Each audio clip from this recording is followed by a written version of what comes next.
Assalamualaikum warahmatullahi wabarakatuh. Kami dari kelompok 13 dari Prodi Teknik Informatika angkatan 2024 akan mempresentasikan tugas akhir atau tugas besar mata kuliah algoritma dan pemrograman dasar. Sebelum kami memulai presentasinya, kami akan memperkenalkan anggota kelompok kami. Nama saya Zahra Fitri Aulia. Perkenalkan, nama saya Siti Nur Azizah Ais. Perkenalkan, saya Abi Bintara Maulana. Baik, selanjutnya kita akan menjelaskan bagian permaterinya masing-masing. Baik, saya akan menjelaskan materi yang pertama, yaitu metode searching. Metode searching, pencarian, adalah teknik yang digunakan untuk menemukan data atau informasi tertentu dalam suatu struktur data atau basis data.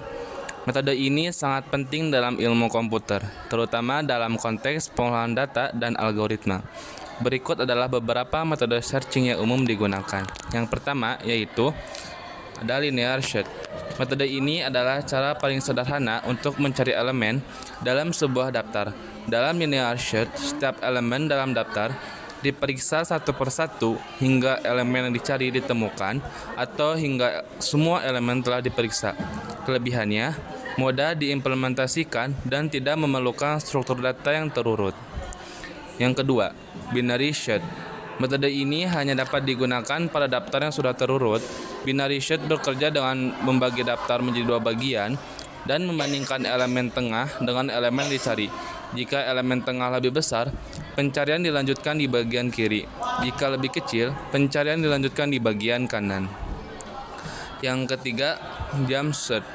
Metode ini juga digunakan pada daftar yang terurut. Dalam jump search, daftar dibagi menjadi blok-blok yang lebih kecil dan pencarian dilakukan dengan melompat dari satu blok ke blok berikutnya. Setelah menemukan blok yang mungkin berisi elemen yang dicari, pencarian dilanjutkan dengan linear search dalam blok tersebut. Yang keempat, metode interpolation search. Metode ini adalah variasi dari binary search yang lebih efisien untuk data yang terdistribusi secara merata. Interpolation search memperkirakan posisi elemen yang dicari berdasarkan nilai elemen tersebut. Yang kelima, metode exponential search. Metode ini digunakan untuk mencari elemen dalam daftar yang terurut. Exponential search pertama-tama menemukan rentang di mana elemen yang dicari mungkin berada, kemudian menggunakan binary search dalam rentang tersebut. Yang terakhir ada metode hashing. Metode ini menggunakan fungsi hash untuk mengubah kunci pencarian menjadi indeks dalam tabel hash. Ini memungkinkan pencarian yang sangat cepat. Baik, saya akan menjelaskan kode program binary search. Yang pertama yaitu header dan namespace. Program ini menggunakan pustaka IOStream untuk input dan output. Using namespace std memungkinkan kita untuk menggunakan elemen dari namespace std tanpa perlu menuliskan std setiap kali. Yang kedua, fungsi Fibonacci search. CPP in F Fibonacci search INRR in and in X. Fungsi ini menerima tiga parameter: R, array yang akan dicari; N, jumlah elemen dalam array; X, elemen yang ingin dicari. Yang ketiga, inisialisasi angka Fibonacci. Tiga variabel diinisialisasi untuk menyimpan angka Fibonacci. F1BM2 adalah angka Fibonacci ke-0, F1BM1 adalah angka Fibonacci ke-1, dan F1BM adalah angka Fibonacci ke-2. Selanjutnya, mencari angka Fibonacci terkecil yang lebih besar atau sama dengan N. Loop ini mencari angka Fibonacci terkecil yang lebih besar atau sama dengan jumlah elemen N dalam array. Yang kelima, inisialisasi office. CVV in offset sama dengan -1.2. Variabel offset digunakan untuk menandai rentang yang telah dihilangkan dari pencarian. Yang keenam, proses pencarian. CVV while F1BM 1 kurung tutup.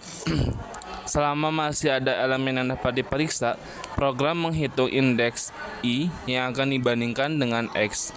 Yang selanjutnya perbandingan dan pemangkasan rentang. Jika elemen pada indeks I lebih kecil dari X, maka pencarian dilanjutkan ke bagian kanan array. Jika elemen pada indeks I lebih besar dari X, maka pencarian dilanjutkan ke bagian kiri array. Jika elemen ditemukan, fungsi mengembalikan indeks I. Yang ke-8 memeriksa elemen terakhir. Yang ke-8 memeriksa elemen terakhir. Setelah loop, jika F1BM1 tidak 0 dan elemen yang terakhir diperiksa sama dengan X, maka fungsi mengembalikan indeks tersebut. Yang ke-9, jika elemen tidak ditemukan, fungsi mengembalikan -1. Yang ke-10, fungsi main. Di dalam fungsi main, sebuah array ARR diinisialisasi dengan elemen yang sudah terurut. Variabel n menyimpan jumlah elemen dalam array dan x adalah elemen yang ingin dicari. Dalam hal ini 85 menampilkan hasil. Yang terakhir yaitu menampilkan hasil. Program memeriksa hasil pencarian.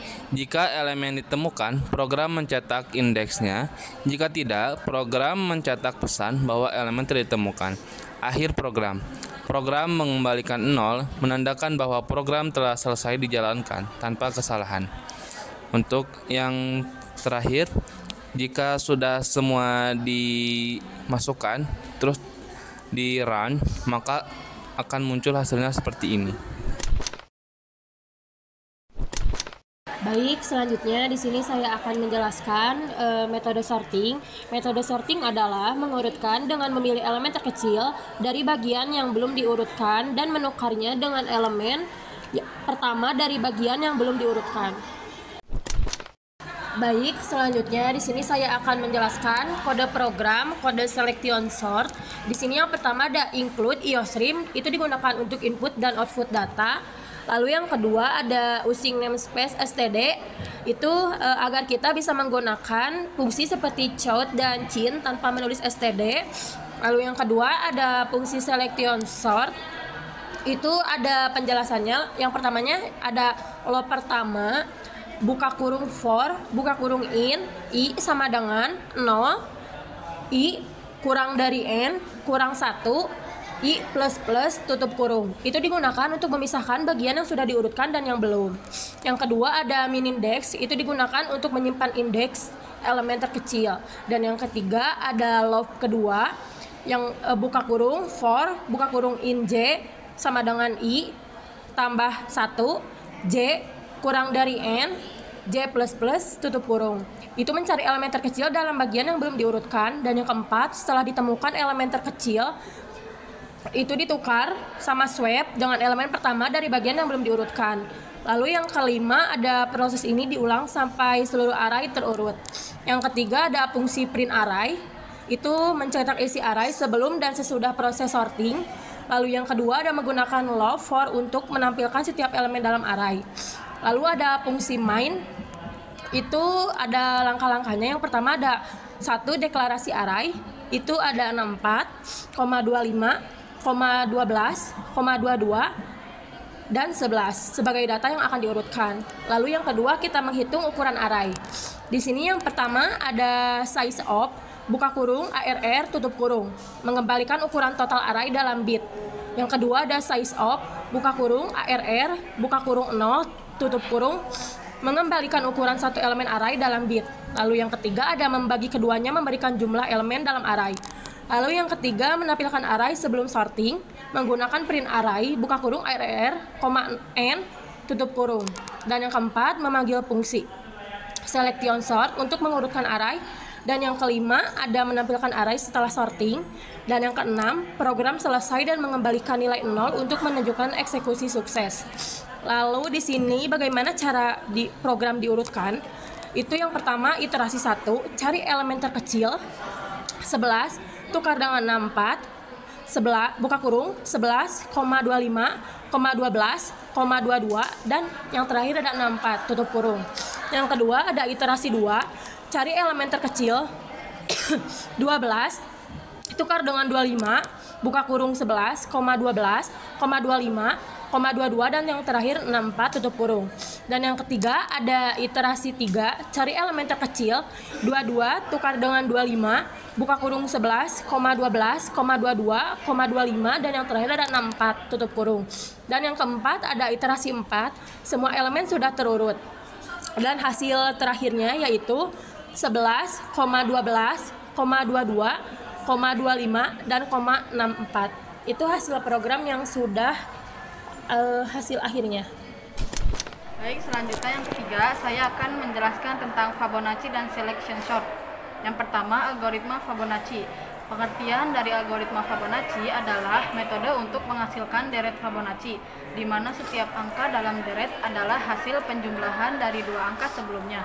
Deret Fibonacci dimulai dengan angka 0 dan 1, sehingga deretnya adalah 0, 1, 1, 2, 3, 5, 8, 13, 21, 34, dan seterusnya. Yang kedua adalah algoritma selection sort. Pengertian dari selection sort adalah algoritma pengurutan yang sederhana. Algoritma ini bekerja dengan cara membagi array menjadi dua bagian, bagian terurut dan bagian tidak terurut. Pada setiap langkah, elemen terkecil dari bagian tidak terurut dipilih dan dipindahkan ke bagian terurut. Selanjutnya, saya akan menjelaskan tentang kode program Fibonacci. Yang pertama ada header file, yaitu include iostream dan include vector, yang digunakan untuk mengimpor pustaka yang diperlukan untuk input atau output dan penggunaan vektor. Yang kedua ada fungsi Fibonacci atau in n tutup kurung. Fungsi ini menerima satu parameter n yang merupakan jumlah angka Fibonacci yang ingin dihasilkan. Yang ketiga, inisialisasi atau sequence adalah vektor yang akan menyimpan deret Fibonacci. Variabel A dan B diinisialisasi dengan 0 dan 1 yang merupakan dua angka pertama dalam deret Fibonacci. Yang keempat ada looping, yaitu menggunakan loop for. Kita mengulangi sebanyak n kali di setiap iterasi. Kita menambahkan nilai A ke dalam vektor fib sequence, kemudian menghitung angka berikutnya dengan menjumlahkan A dan B dan memperbarui nilai A dan B. Yang kelima ada return. Setelah loop selesai, fungsi mengembalikan vektor fib sequence yang berisi deret Fibonacci. Yang keenam ada fungsi main. Di dalam fungsi main, kita memanggil fungsi Fibonacci dan mencetak hasilnya. Yang selanjutnya kode program selection sort. Yang pertama ada header file, yaitu include iostream dan include vector, yang digunakan untuk mengimpor pustaka yang diperlukan untuk input atau output dan menggunakan vektor. Yang kedua ada fungsi selection sort. Fungsi ini menerima satu parameter berupa referensi ke vektor ARR yang merupakan list yang ingin diurutkan. Yang ketiga, inisialisasi in n sama dengan ARR size tutup kurung buka kurung, menyimpan panjang dari vektor ARR. Yang keempat, looping, yaitu loop pertama buka kurung for buka kurung in i sama dengan 0 titik koma i lebih kecil n titik koma plus plus i tutup kurung, digunakan untuk iterasi melalui setiap elemen dalam vektor. Di setiap iterasi kita menganggap elemen saat ini sebagai elemen terkecil, buka kurung min index tutup kurung. Yang kelima, mencari elemen terkecil, yaitu loop kedua buka kurung for buka kurung in j sama dengan i plus 1 titik koma j kurang dari n titik koma plus plus j tutup kurung, yang digunakan untuk mencari elemen terkecil dalam sisa vektor. Jika ditemukan elemen yang lebih kecil, kita memperbarui min index. Yang keenam ada tukar elemen. Setelah menemukan elemen terkecil, kita menemukan dengan elemen pada posisi i menggunakan std.2.2 swap. Yang ketujuh, fungsi. Baik, Sekian dari kelompok kami. Mohon maaf bila ada salah kata. Wassalamualaikum warahmatullahi wabarakatuh.